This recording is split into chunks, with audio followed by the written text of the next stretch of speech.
नमस्कार, मी गायत्री स्वामी आणि आपण पाहत आहात सकलम. आजच्या न्यूज अनालिसिस मध्ये आपलं स्वागत आहे. आजच्या घडामोडी आणि त्याचं सविस्तर विश्लेषण. पहिली बातमी आहे, अतिक्रमण करून शिंदे शिवसेनेच्या पदाधिकाऱ्यांनी कार्यालय थटली. इंगवले यांचा आरोप. कोल्हापूर शहरात काही ठिकाणी शिंदे शिवसेनेच्या पदाधिकाऱ्यांनी अतिक्रमण करून त्यांची कार्यालय थटली आहेत. यावर कारवाई करून हे अतिक्रमण हटवण्याची मागणी ठाकरे शिवसेनेच्या वतीनं करण्यात आली. याबाबतचे निवेदन जिल्हा प्रमुख रवी किरण इंगवले यांच्या नेतृत्वाखाली शिष्टमंडळाने महापालिकेचे आयुक्त डॉक्टर राजेंद्र भारुड यांना दिले. कोल्हापूर शहराच्या काही भागांमध्ये शिंदे शिवसेनेच्या पदाधिकाऱ्यांनी अतिक्रमण करून छोट्या टपऱ्या टाकल्या आहेत. काहींनी अतिक्रमण करून पक्षाचे कार्यालय तयार केले आहेत. त्यांच्यावर कारवाई करून हे अतिक्रमण हटवण्याची मागणी करण्यात आली. त्याचबरोबर महापालिकेला आर्थिक शिस्त, उत्पन्न वाढ आणि खर्च नियंत्रण ही अत्यंत महत्त्वाची गरज निर्माण झाली असून नूतन आयुक्तांनी या बाबींच्याकडे लक्ष देण्याची मागणी देखील यावेळी करण्यात आली आहे. यावेळी नगरसेविका प्रतिज्ञा उत्तुरे, नगरसेवक सुनील मोदी यांच्यासह कार्यकर्ते उपस्थित होते. पुढील बातमी आहे, कोकणातील आंबा व काजू उत्पादक शेतकऱ्यांना औषध कंपन्यांनी बोगस आणि निकृष्ट खते व कीटकनाशके दिली. राजू शेट्टी यांचा आरोप. आंबा व काजू उत्पादक शेतकऱ्यांच्या लढ्याचे स्वीकारले नेतृत्व. ऊस उत्पादक शेतकऱ्यांच्या लढ्याचे नेतृत्व स्वीकारणाऱ्या माजी खासदार राजू शेट्टी यांनी आता आंबा व काजू उत्पादक शेतकऱ्यांच्या लढ्याचे नेतृत्व स्वीकारले आहे. कोकणातील आंबा व काजू उत्पादक शेतकऱ्यांना औषध कंपन्यांनी बोगस आणि निकृष्ट खते व कीटकनाशके दिल्याने शेतकऱ्यांचे अतोनात नुकसान झाले आहे. अशा सर्व औषध कंपन्यांवर गुन्हे दाखल करून तातडीने शेतकऱ्यांना चुकीच्या औषध वापराने झालेली नुकसान भरपाई देण्यासंदर्भात कृषी आयुक्तांनी कारवाई करण्याची मागणी माजी खासदार राजू शेट्टी यांनी पुणे येथील कृषी आयुक्त कार्यालयात झालेल्या बैठकीत केली.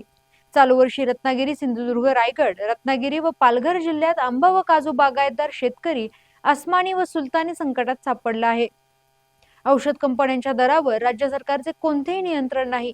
रत्नागिरी व सिंधुदुर्ग जिल्ह्यातील आंबा उत्पादक शेतकऱ्यांनी 300 कोटी रुपयाची औषधे खरेदी केली आहेत. औषध कंपन्यांकडून खते, कीटकनाशके, पीजीआर व बुरशीनाशकांचा वापर कोणत्या पद्धतीने करण्यात यावा याबाबत माहिती न दिल्याने नुकसान झाले आहे. आंबा पिकासाठी जवळपास 70हून अधिक कंपन्यांनी औषधांची विक्री केलेली आहे. या कंपन्यांच्या औषधांच्या किमतीमध्ये तफावत असून शेतकऱ्यांनी रोखीने औषध खरेदी केल्यास मूळ किमतीच्या 60 ते 65% सवलत दिली जाते. गुण नियंत्रण विभागाकडून मोजक्याच कंपन्यांच्या औषधांची तपासणी करण्यात येते. यामुळे बोगस औषध कंपन्यांचा सुळसुळाट झाल्याचा आरोप माजी खासदार शेट्टी यांनी केला. यावेळी बोलताना माजी आमदार बाळा माने यांनी आंबा पिकांच्या कीड रोगांच्या औषध फवारणीमध्ये संशोधन विभागाने नेमकं काय संशोधन केले, तसंच ज्या औषध कंपन्या बोगस आहेत त्यांच्यावर गुण नियंत्रण विभाग यांनी काय कारवाई केली याची चौकशीची मागणी केली आहे. कोल्हापूर विकास आराखड्यातील रस्ते अतिक्रमण मुक्त करा, कोल्हापूर नेक्स्टची मागणी. शहरातील प्रस्तावित 123 किलोमीटर विकास आराखड्यातील सुमारे 55 किलोमीटर रस्ते आजही केवळ अतिक्रमणांमुळे कागदावरच राहिले आहेत, अशी धक्कादायक माहिती कोल्हापूर नेक्स्टने समोर आणली आहे. या गंभीर प्रश्नावर संघटनेच्या शिष्टमंडळाने महापौर रूपा राणी निकम यांची भेट घेऊन अनधिकृत बांधकामांवर तातडीने कारवाई करण्याची मागणी केली. शहरात फेरीवाल्यांसोबतच अनधिकृत बांधकामांचे मोठे संकट आहे. क्रेडाईच्या अभ्यासानुसार निम्म्याहून अधिक रस्ते अतिक्रमणामुळे वापरात आलेले नाहीत.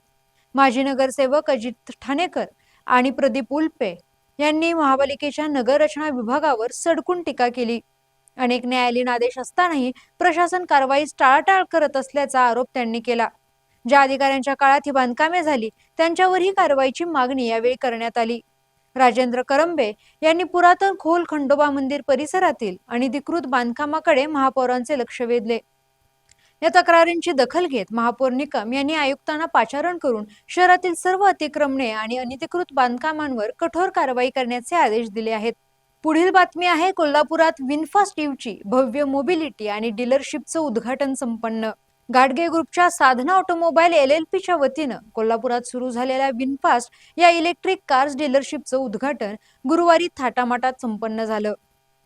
कोल्हापूरचे खासदार श्रीमंत छत्रपती शाहू महाराज यांच्या प्रमुख उपस्थितीत आणि विनफास्ट इंडियाचे CEO तपन कुमार घोष तसेच विनफास्ट इंडियाचे सिनियर मॅनेजर मंचित हांडा यांच्या हस्ते हा उद्घाटन सोहळा संपन्न झाला.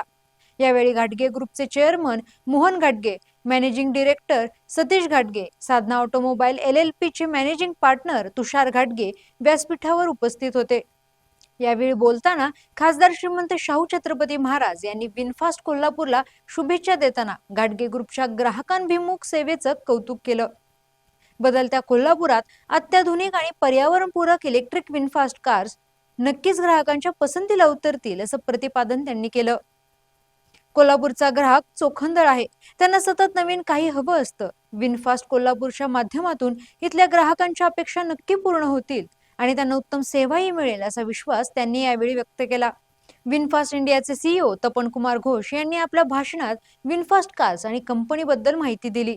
विनफास्ट कडून भारतात मोठी गुंतवणूक केली जात असून यातून मोठ्या प्रमाणात रोजगार निर्मिती तर होईलच, शिवाय पर्यावरणपूरक आणि ग्राहकांना समाधान देणाऱ्या इलेक्ट्रिक कार्सही भारतात बनतील असं प्रतिपादन केलं. भारतातील कार उत्पादन प्रकल्प फक्त 17 महिन्यात उभा केला जाईल आणि यातून दरवर्षी 50,000 वाहनांचं उत्पादन केलं जाईल. सप्टेंबर ते एप्रिल या कालावधीत विनफास्टच्या 50 डीलरशिप आणि 130 सर्व्हिस सेंटर्स उभी केली आहेत. याच महिन्यात विनफास्टची 7 सीटर कार भारतीय बाजारात दाखल होईल. याचबरोबर विनफास्ट कोल्हापूर ही नवीन डीलरशिप कंपनीच्या स्मार्टर वे टू ड्राईव्ह या ध्येयाला बळकटी देणारी ठरेल असा विश्वासही त्यांनी व्यक्त केला. या कार्यक्रमावेळी बोलताना तुषार घाटगे यांनी घाटगे ग्रुपच्या वाटचालीचा आढावा घेतला. वाहतूक व्यवसायापासून सुरुवात करून नंतर कुरिअर सेवा, विविध कंपन्यांच्या ऑटोमोबाईल डीलरशिप व या माध्यमातून पश्चिम महाराष्ट्रातील ग्राहकांबरोबर जोडल्या गेलेल्या नात्यांचा त्यांनी उल्लेख केला. विनफास्ट कोल्हापूर या नवीन सुविधेमुळे कोल्हापूरसह सांगली, सातारा, सोलापूर, रत्नागिरी आणि सिंधुदुर्ग जिल्ह्यातील इलेक्ट्रिक वाहन क्षेत्राला चालना मिळणार असून पर्यावरणपूरक वाहनांच्या वापराला प्रोत्साहन मिळेल असा विश्वास त्यांनी व्यक्त केला. व्हिएतनाम येथील विन ग्रुपने भारतात 5,000 कोटींची गुंतवणूक केली आहे. लवकरच भारतात विनफास्ट टू व्हीलर ईव्ही पण लॉन्च करणार आहेत. आता घाटगे ग्रुपमध्ये विनफास्ट ही नवीन डीलरशिप सुरू झाली आहे. घाटगे ग्रुप दरवर्षी 15,000 वाहनं विकतो आणि तितकीच नाती निर्माण करतो. ग्राहक सेवा हेच ध्येय मानून घाटगे ग्रुप काम करत आहे. विनफास्ट कोल्हापूरच्या माध्यमातून घाटगे ग्रुपच्या अविरत सेवेची परंपरा यापुढेही सुरू राहील असा विश्वासही तुषार घाटगे यांनी व्यक्त केला. कार्यक्रमाला खासदार धैर्यशील माने, माई हुंदाईचे मॅनेजिंग डायरेक्टर तेज घाटगे, सौ साधना घाटगे, सौ नंदिनी घाटगे, सौ देविता घाटगे, दीपक गद्रे, मीनाताई गद्रे यांच्यासह घाटगे कुटुंबियांसोबत बँकर्स, विविध इन्शुरन्स कंपन्यांचे अधिकारी, मान्यवर ग्राहक तसेच घाटगे ग्रुपमधील सर्व कंपन्यांतील अधिकारी कर्मचारी मोठ्या संख्येने उपस्थित होते. पुढील बातमी आहे सूक्ष्म अन्न प्रक्रिया उद्योगात कोल्हापूर जिल्हा राज्यात प्रथम.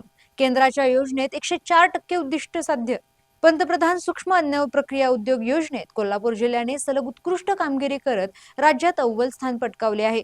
सन 2025-26 या वर्षात जिल्ह्याला 415 उद्योगांचे उद्दिष्ट असताना प्रशासनाने 432 प्रकल्पांना मंजुरी देऊन 104% यश संपादन केले.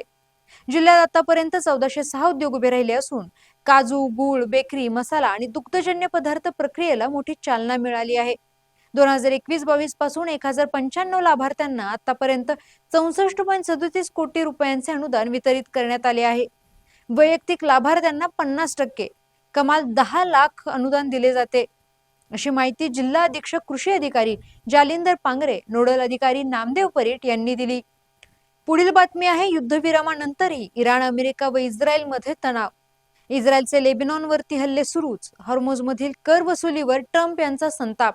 अमेरिका आणि इराणमधील युद्धविरामाला 2 दिवस पूर्ण होत असतानाच पुन्हा एकदा तणाव वाढला आहे. इराणच्या एका खासदाराने दिलेल्या माहितीनुसार हॉर्मुझच्या सामुद्रधुनीतून जाणाऱ्या काही जहाजांकडून इराण तब्बल $20 लाख म्हणजे सुमारे 16.7 कोटी रुपये इतका टोल वसूल करत आहे. यावर संताप व्यक्त करत डोनाल्ड ट्रम्प यांनी इराणला कामगिरी अत्यंत खराब असल्याचे सांगत वसुली थांबवण्याचा इशारा दिला आहे. उद्या शनिवारी पाकिस्तानात अमेरिकेचे उपराष्ट्राध्यक्ष JD व्हान्स आणि इराणचे शिष्टमंडळ यांच्यात चर्चा होणार आहे. मात्र लेबनॉनमधील परिस्थिती पाहता इराणने या बैठकीला उपस्थित राहण्याबाबत साशंकता व्यक्त केली आहे.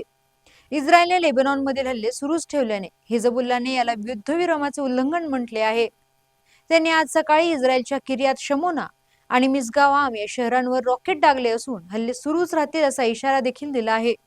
जगातील 20% तेलाची वाहतूक हॉर्मुझमधून होते. मात्र इराणच्या टोल वसुलीमुळे आणि लष्करी हालचालींमुळे जहाज मालकांमध्ये भीतीचे वातावरण आहे. यामुळे मध्य पूर्वेत तणावजन्य परिस्थिती कायम आहे. धन्यवाद आणि पाहत रहा सकलम.